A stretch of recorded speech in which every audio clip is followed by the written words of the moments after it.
Est-ce qu'on va croire l'imam, vous, ou ce qu'il y a sur YouTube?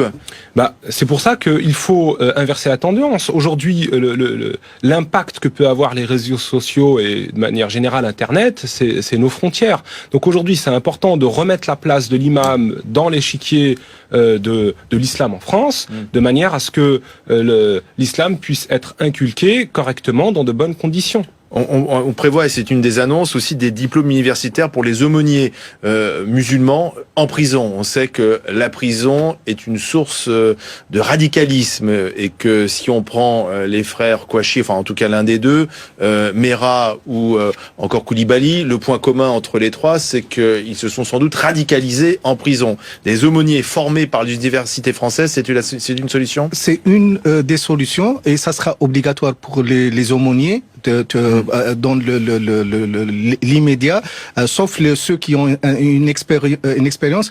Mais il y a d'autres annonces sur le halal, sur le pèlerinage, sur la construction des mosquées. Il y a plein de pistes qui ont été lancées et on avait l'impression aujourd'hui que le gouvernement, à travers le ministre de l'Intérieur, a voulu dire aux musulmans soyez fiers d'être musulmans et ne vous sentez pas gênés d'être musulmans, et que le gouvernement est toujours là pour protéger les musulmans. Le ministre de l'Intérieur a parlé... C'est un message que vous attendiez, vous?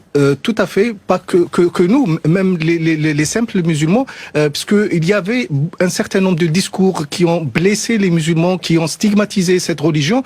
Donc le fait que le ministre de l'Intérieur rétablisse les choses, et d'une façon forte, il faut pas oublier, si aujourd'hui il y a 150 leaders qui ont été invités, mais pendant 3 mois, il y a 5000 responsables musulmans qui ont été invités aux différentes préfectures. Donc il y avait une volonté de discuter. Mais pourquoi les musulmans ont besoin de l'État pour s'organiser? Est-ce que c'est pas paradoxal de dire à la fois la France est un pays laïque et en même temps on attend de l'État, des autorités publiques, d'organiser, de former des imams, de créer des diplômes universitaires pour les aumôniers musulmans? C'est malheureux, mais il a fallu justement que l'État puisse intervenir pour qu'enfin les imams soient reconnus en France et qu'ils puissent rentrer dans cette coquille du CFCM qui a voulu être peut-être opaque, et que c'est que vraiment là aujourd'hui une première. Donc vous dites, attendez, vous dites il faut aussi s'interroger sur ce qui est devenu le Conseil français du culte musulman, qui avait été créé aujourd'hui il y a quelques années par Nicolas Sarkozy pour justement organiser l'islam de France. C'est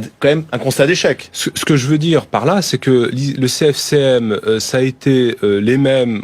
Si l'objectif c'est de reprendre les mêmes et de refaire un autre CFCM qu'on va appeler différemment, et qu'on laisse ça opaque et que finalement on permette pas aux gens qui veulent s'investir et travailler de le faire. Qu'est-ce qui manque? Qu'est-ce qu'il faudrait? Aujourd'hui, l'une des grosses nouveautés pour ma part, je pense que c'est déjà la place des imams dans cette instance de dialogue.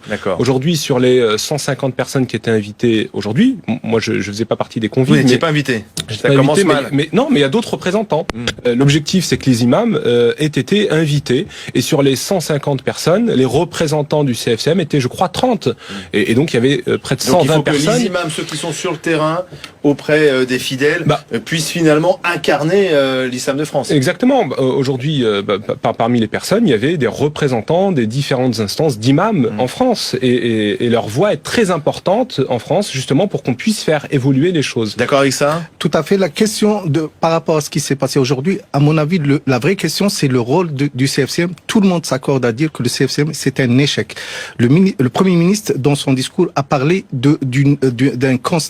qu'il a constaté les limites du CFCM. Pourtant, le président, le recteur d'Ali Boubaker était là. Ce qui est normal qu'il soit là, puisque c'est un travail qui a été fait pour le CFCM, mais le CFCM a atteint ses limites. Il peut pas aller au-delà. On peut pas dire que l'islam de France est constitué de 3 consulats étrangers, d'islam étranger. Il y a une dynamique. Concrètement, c'est-à-dire que c'est pas l'Algérie, le Maroc ou la Turquie qui doivent gérer l'islam en France. Pourquoi? Parce qu'il y a une dynamique qui s'est créée par les jeunes de France qui se voient plus dans ces schémas-là. C'était peut-être possible en 2003, mais là on est en 2015. Donc il faut laisser de l'espace à d'autres formes d'islam. Deux dernières questions. 2400 mosquées en France, selon le ministère de l'Intérieur. Ce n'est pas suffisant, il en faut plus? Il suffit de voir le nombre de personnes qui prient dehors pour comprendre qu'il y a un réel besoin. Peut-être quelques cas exceptionnels en France où les mosquées sont surdimensionnées et que finalement la mosquée n'est pas fréquentées, quelques cas, mais la plupart des villes n'ont pas de lieu de culte adapté pour pouvoir accueillir les fidèles dignement et proposer des cours aux enfants et aux adultes sur qu'est-ce que l'islam et l'enseignement de l'islam. Ça, c'est la réalité. Il ne faut pas avoir peur de 2400 mosquées. S'il y en a 2004 et qu'il y en a besoin de 5000, ben, il en faudra 5000. 2400, c'est vrai, mais ça veut rien dire, puisque 2400, il faut mesurer les mosquées en mètres carrés. Les 60% des 2400, c'est moins de 100 mètres carrés. Donc c'est des petites salles. Donc ça veut rien dire. Un dernier mot, finalement, l'objet, c'est aussi d'envoyer un message au reste de la population française. Vivons ensemble. Manuel Valls disait, l'islam est en France pour y rester. C'est ça? On vit tous ensemble? Espérons qu'il y croive. Tout à fait. Manuel Valls a dit à Mayotte que à Mayotte, l'islam est depuis un siècle. Donc c'est pas 100 ans. Donc c'est un siècle. Donc l'islam est ici en France, chez lui. Il faut que tout le monde puisse l'accepter et qu'on vive ensemble.